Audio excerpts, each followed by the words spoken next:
Bonjour à toutes et à tous, bienvenue sur CCTV français pour cette nouvelle édition d'Afrique Info. Les partis en conflit au Soudan du Sud ont échoué à se mettre d'accord sur les modalités pour former un gouvernement d'unité nationale. Le gouvernement de Salva Kiir a déclaré qu'il souhaitait que le gouvernement d'unité soit formé avant que l'accord de paix soit incorporé à la Constitution. L'opposition souhaite cependant que l'accord soit incorporé dans la Constitution avant de former un gouvernement d'unité nationale.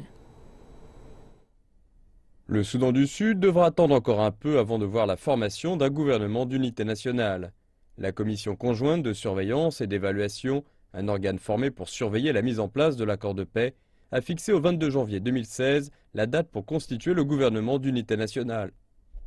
La commission conjointe de surveillance et d'évaluation, un organe formé pour surveiller la mise en place de l'accord de paix, a fixé au 22 janvier 2016 la date pour constituer le gouvernement d'unité nationale. Mais l'opposition, dirigée par l'ancien vice-président du Soudan du Sud, Riek Machar, a déclaré que les dirigeants de son équipe de négociation se retiraient de Djouba pour consultation et qu'il souhaitait que la Constitution soit amendée avant la formation d'un quelconque gouvernement d'unité nationale. La question concernant l'amendement de la Constitution n'a toujours pas été résolue jusqu'à maintenant. Ils sont toujours en train de discuter des 28 États.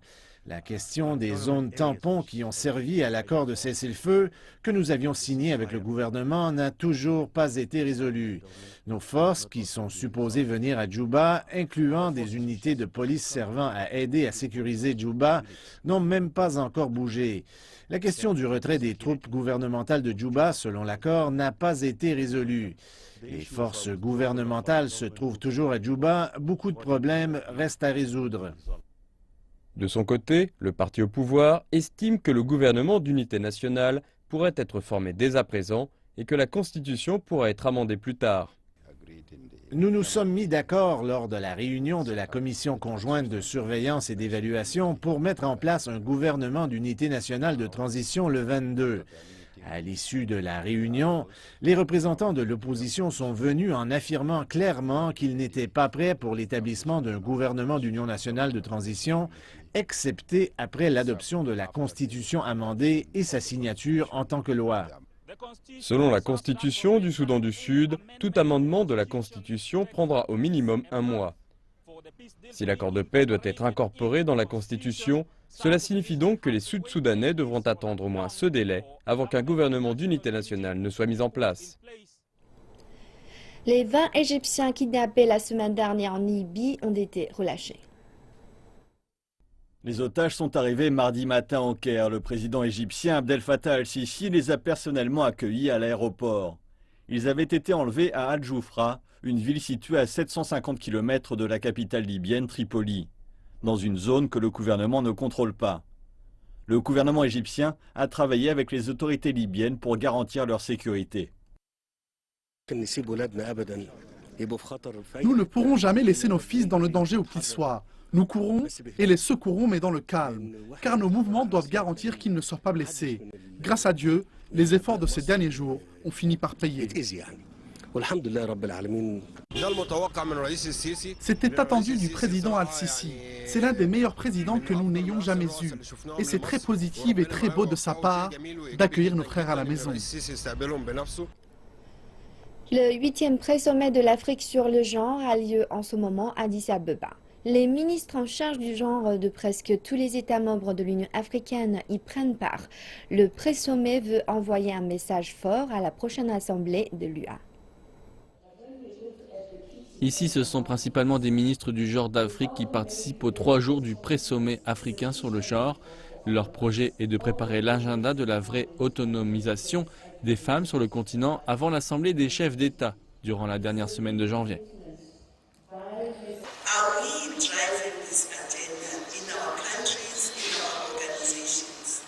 Poursuivons-nous l'agenda dans nos pays ou organisations? Ou sommes-nous à l'aise avec la culture que nous avons découverte dans les organisations ou dans les gouvernements?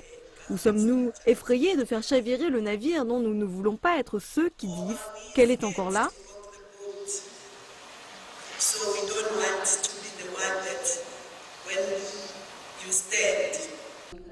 2016 a été décrétée l'année africaine des droits de l'homme avec un focus particulier sur les femmes. Ces décideurs politiques et académiciens, toutefois, aimeraient voir davantage d'engagement envers les femmes.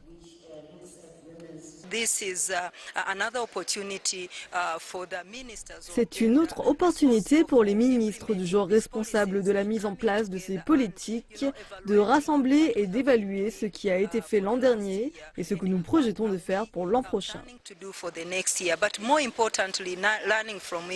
Donc si elles sont solidaires et avec cet affront face aux dirigeants, face à la communauté internationale, face aux partenaires techniques et financiers qui sont très disposés à les accompagner, je crois que nous pouvons sortir de l'ornière et ça peut favoriser le changement.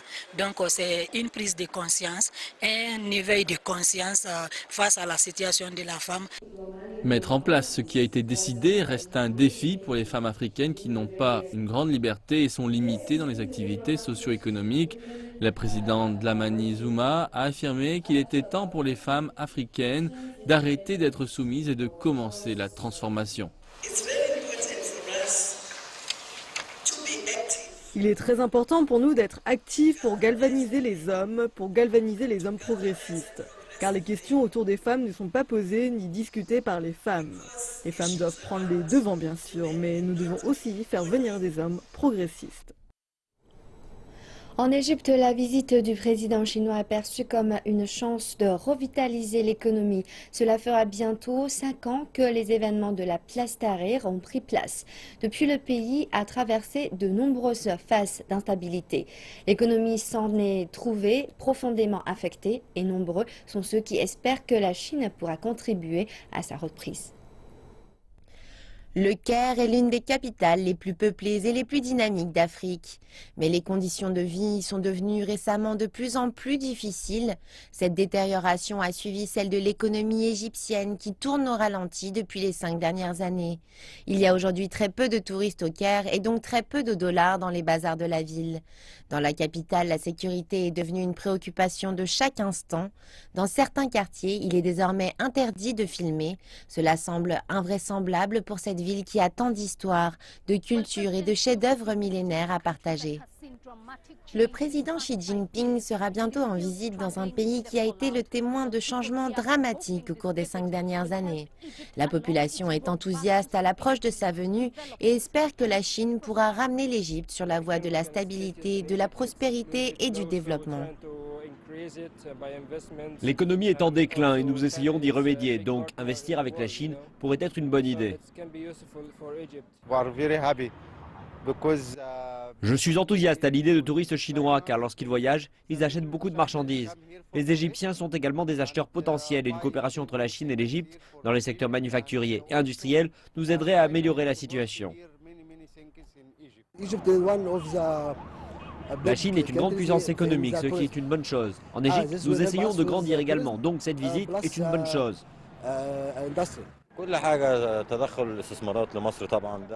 La Chine est une grande puissance mondiale et elle peut aider l'Égypte dans le domaine économique et dans d'autres secteurs également. Peu de signes de l'enthousiasme suscité par l'arrivée du président Xi en Égypte sont visibles dans les rues du Caire, mais sa venue a attiré l'attention d'une grande partie de la population qui espère que la Chine et l'Égypte pourront restaurer la stabilité dans le pays.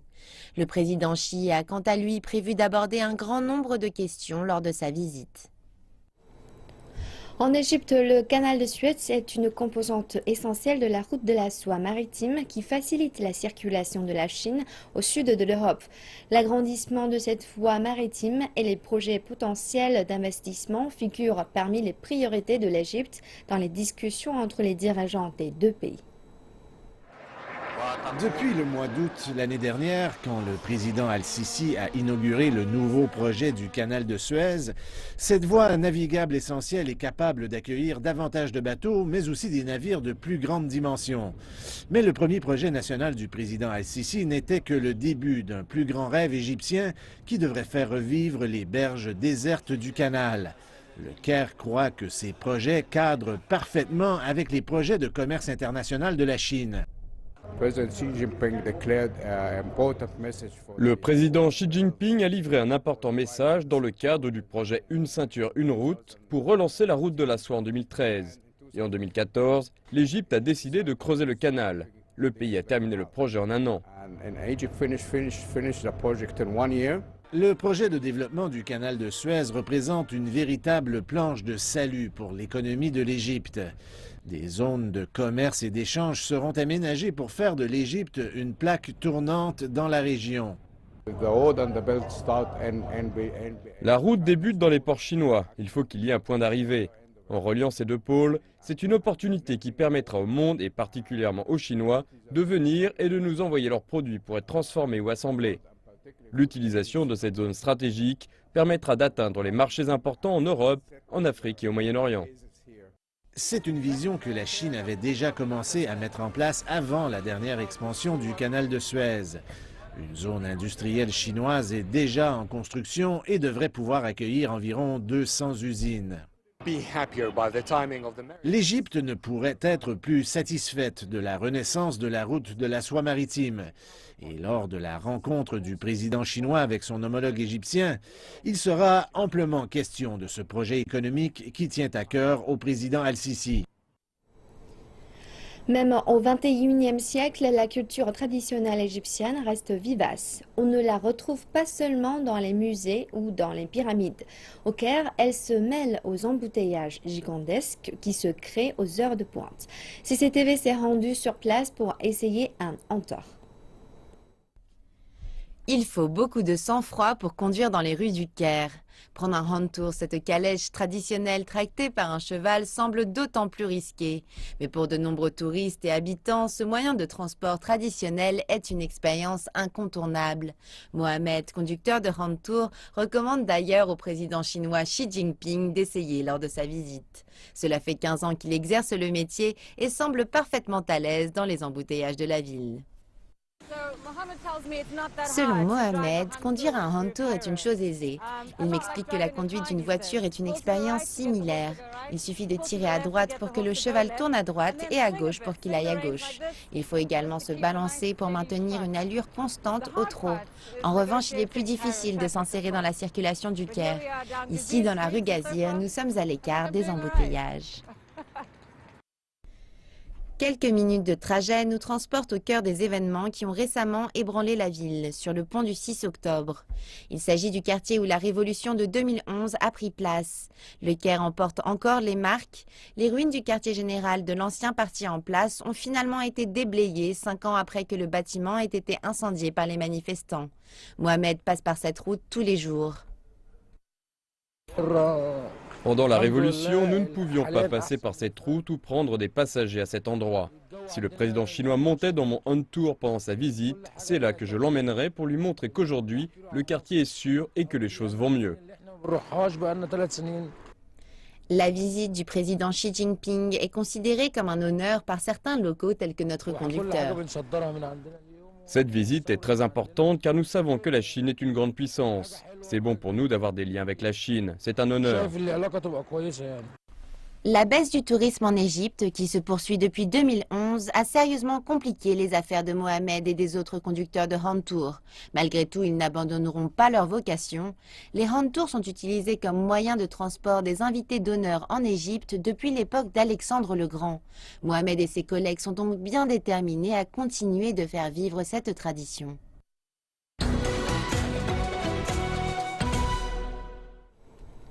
Le Soudan du Sud a débuté les négociations pour une réduction des taxes pour le transit de son pétrole avec son voisin du Nord, le Soudan.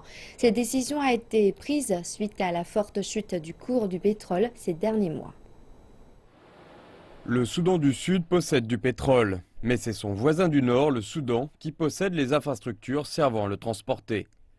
Djouba paye donc Khartoum pour ce service. Auparavant, les deux pays ne faisaient qu'un. La négociation pour les taxes de transit a été l'un des aspects les plus délicats de la transition vers l'indépendance. Mais le cours du pétrole a depuis fortement baissé. Le pétrole représente 98% du budget du Soudan du Sud. Et en vue d'économiser de l'argent, il souhaite réduire les taxes sur son transport. La location des oléoducs a été faite sur la base d'un cours du pétrole élevé, au-dessus des $100 le baril. À présent, le prix du baril se situe autour des 30 $ ou moins, ce qui signifie que nous devrons négocier avec le Soudan afin de voir si, avec si peu d'argent, nous pourrons tous en bénéficier. Selon les experts, un accord est la clé pour les deux pays. Tant que le cours mondial restera bas, cela ne fera aucun sens pour nous d'exporter, car en exportant, nous payons des taxes qui sont trop élevées pour nous, que nous ne pouvons pas nous offrir. Cela revient à amener du pétrole sur le marché quasiment gratuitement. Les experts estiment également qu'il est largement temps pour le Soudan du Sud de se focaliser sur la construction de ses propres capacités de raffinage, plutôt que de compter uniquement sur des exportations de brut. Les raffineries du Soudan du Sud ont été détruites entre 2013 et 2015 au cours de la guerre civile qui a secoué le pays. Au Sénégal, la transformation du poisson est devenue une activité génératrice de revenus pour de nombreuses femmes. Il s'agit d'un moyen de combattre la pauvreté ainsi que d'un facteur de développement économique. La transformation artisanale des produits issus de la pêche est dominée à 90% par les femmes sénégalaises. Plus de 40% de la production est transformée. Au nombre d'environ 7000, ces femmes travaillent dans ce champ des zones côtières. À Joal, à 100 km de la capitale Dakar, les femmes sont occupées près des fours à fumage. D'ailleurs, le fumage du poisson est la principale activité d'export dans cette région. Organisée en groupe, chaque femme en emploie en moyenne 5 autres, les rendant ainsi financièrement indépendantes. J'ai commencé le fumage du poisson pour aider ma famille. J'achète du poisson frais, je le fume et je le vends à mes clients qui sont principalement les Burkinabés. Ils viennent ici pour acheter puis le revendent chez eux. Les affaires vont bien et j'arrive à joindre les deux bouts en fin de mois. C'est mieux que de rester chez soi à ne rien faire. Nous avons des Burkinaises, des Guinéennes, des Ivoiriennes et même des partenaires sénégalaises qui sont intéressés par notre activité. Aujourd'hui, grâce à ces partenaires, le prix du poisson fumé est d'environ 900 francs CFA, soit environ 1,44 $ par kilo, ce qui était impensable avant. Désormais, nous sommes même confrontés à une pénurie de poissons. Et nous devons reconnaître que cette explosion a permis à toutes les femmes de notre plateforme d'être autonomes car chacune dispose de son propre four pour fumer son poisson. Et il existe de nombreuses techniques de transformation. Il faut utiliser le salage, le séchage, le fumage et la fermentation. Et le principal poisson utilisé est la sardine. Les produits transformés sont principalement utilisés sur les marchés régionaux, à l'export, ainsi que pour la consommation locale. Grâce à leur savoir-faire, leur innovation et leur organisation, ces femmes fumeuses de poissons de Joal sont capables d'attirer les opérateurs économiques de la sous-région. Avant, j'avais l'habitude de transporter au moins 600 boîtes, mais désormais, c'est entre 600 et 800. Une fois que j'arrive au Burkina Faso, je les revends dans différents pays tels que le Togo, le Bénin et la Côte d'Ivoire. Et pour aider ces femmes fumeuses de poissons à sortir de la pauvreté et la précarité, le ministère des Femmes et des Enfants a mis en place un programme de soutien par le biais de fonds d'investissement. Au Sénégal, on a fini de comprendre que le travail de la femme est effectivement un indicateur de développement économique. Ces femmes de Joal qui travaillent dans la transformation de produits halieutiques, c'est des dames, de braves dames, qui n'ont pas attendu tout le temps le soutien de l'État pour s'impliquer dans le développement économique de leur localité. C'est effectivement des dames que le ministère de la Femme encadre à travers plusieurs projets, ces programmes, comme par exemple le programme intégré de développement économique et social, comme également le Centre national d'assistance à la femme, comme également le PALAM, le programme... Il y a également des femmes qui pratiquent le fumage de poisson dans d'autres régions du Sénégal, telles que Saint-Louis, Ziguinchor, Dakar, Mbour et Rufisque. Mais le contact avec le sel et la fumée provoque des problèmes de santé et de sécurité. Pour résoudre cela, le gouvernement a promis d'assister ces femmes par le biais d'équipements appropriés qui permettront de les protéger. L'une des plus grandes catastrophes maritimes est racontée à travers une exposition pour que les jeunes et les moins jeunes revivent l'histoire du Titanic, le plus grand bateau du monde qui a sombré dans l'Atlantique Nord après être entré en collision avec un iceberg. Pour la première fois, les Sud-Africains seront au plus proche des événements de cette nuit fatale. Une histoire humaine convaincante à travers des objets authentiques. L'exposition ramène les visiteurs à l'époque où le bateau partait pour son voyage inaugural. Elle a été vue au cours des 15 dernières années par plus de 25 millions de personnes dans le monde, mais c'est une première pour le continent. Nous sommes très contents d'avoir cette exposition en Afrique, car je pense qu'elle offre beaucoup d'opportunités éducatives pour les étudiants et les familles. Et je pense que c'est un sujet intéressant et brillant que de faire venir des expositions dans le style des musées sur le continent, où je pense que cela manque déjà. L'exposition offre aux visiteurs un voyage éducatif et émouvant à travers le parcours de ce qui était connu comme l'objet le plus grand et le plus luxueux jamais construit. Des parties du bateau sont également montrées et certaines zones du navire ont été recréées à l'identique. Les objets sont très bien conservés et maintenus dans l'obscurité pour les générations futures. Ce sont les vrais objets qui ont été remontés à la fin des années 90. Une partie de l'équipe qui a fait cela comportait James Cameron, le célèbre réalisateur. Ces objets ont voyagé dans le monde entier. Ils sont absolument irremplaçables.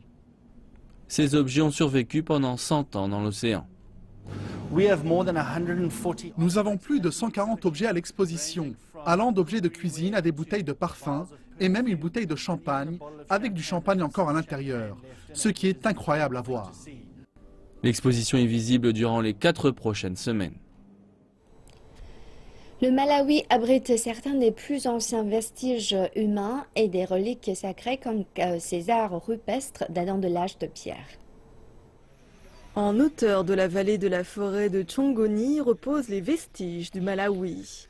L'extraordinaire site du patrimoine mondial de l'UNESCO présente des peintures rupestres datant du IIe siècle. Ces abris naturels ont protégé la densité de ce groupe de rochers en Afrique centrale. 127 sites des arts rupestres ont été localisés dans les environs. Les peintures rouges et blanches que vous voyez ici sont uniques au Malawi.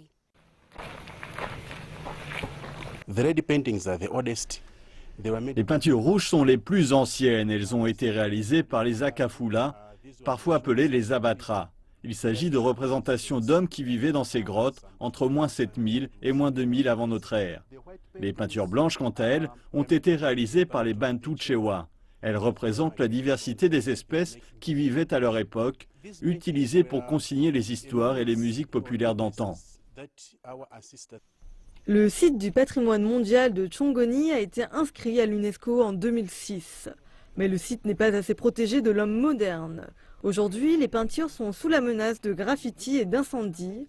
Moses Mkumfa, conservateur, essaye de sensibiliser la communauté locale sur l'importance de la protection de cet héritage. Si nous pouvons continuer à soutenir le développement de nos campagnes et de notre héritage, qui sont les témoins de notre histoire et de nos traditions, et si nous pouvons renforcer les communautés locales, il est donc important de protéger l'avenir. Monsieur Moses et de nombreuses personnes espèrent sensibiliser la population et mieux préserver l'héritage des ancêtres du pays afin de montrer aux prochaines générations un aperçu de leur passé. Voilà, c'est la fin de cette édition. Merci de nous avoir suivis. Excellente suite de programme sur CCTV français.